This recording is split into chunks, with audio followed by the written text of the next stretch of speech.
भिवंडी महामार्गावर प्रचंड वाहतूक कोंडी निर्माण झाली होती। नाशिकहून मुंबईच्या दिशेने जाणारा कंटेनर पलटी झाला। 5 ते 7 किलोमीटर पर्यंत लांबच लांब रांगा पाहायला मिळाल्या। आरडी ढाब्याजवळ हा कंटेनर पलटी झाल्याची माहिती आहे। कोंडी सोडवण्यासाठी वाहतूक पोलिसांची तारेवरची कसरत पाहायला मिळते। कमीत कमी 2 ते 3 तास लागण्याची शक्यता वर्तवली जाते वाहतूक विभागाकडून। खरं तर ही शक्यता आता देण्यात आलेली आहे। वाहतूक सुरळीत करण्याचा प्रयत्न सुरू आहे। यात संबंधित वाहतूक पोलिसांशी संवाद साधलाय आपले प्रतिनिधी अभिजित हिरे यांनी। पाहूया। नाशिकच्या दिशेने झालेला कंटेनर जो आहे तो पलटी झालेला आहे। ही घटना जी आहे 11:30ची घटना आहे आणि आपण पाहू शकता की मोठ्या प्रमाणात हा जो कंटेनर आहे अशा प्रमाणात जो पलटी झाला की न तिकडच्या गाड्या इकडे येऊ शकत नाही, इकडच्या गाड्या तिकडे जाऊ शकत आहे।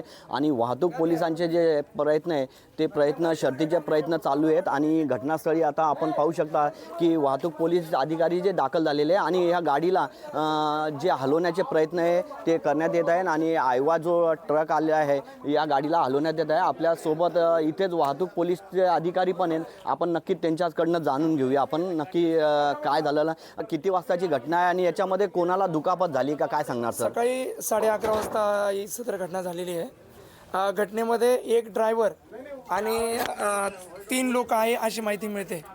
सदर ड्रायव्हर हॉस्पिटलला पाठवलेला आहे आणि त्याच्याबरोबरचे ते 3 लोक आहेत ते पण पाठवलेले आहे।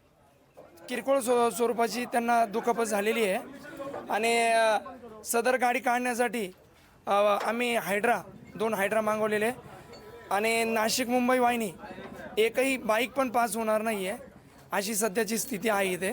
पण गाडी लोड आहे। गाडीमध्ये सदरच्या मालकाचा आपण संपर्क साधलेला आहे।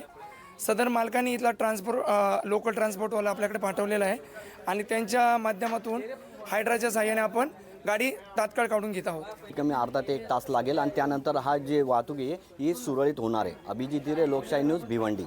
सदर गाडी पलटी झाल्याच्या नंतर पोलीस प्रशासनाकडून कोणगावच्या हद्दीकडून गाड्या रॉंग साईड आम्ही मुंबई नाशिक दाबून आणि रॉंग साईड नाशिक मुंबईच्या गाड्या एक लाईननी चालू केलेल्या आहे। पोलीस प्रशासनातर्फे आमचं असं आव्हान आहे, सदर गाडी निघण्यासाठी पुढील 1 ते 1.5 तास लागेल आणि आमचे पूर्ण प्रयत्न चालू आहे।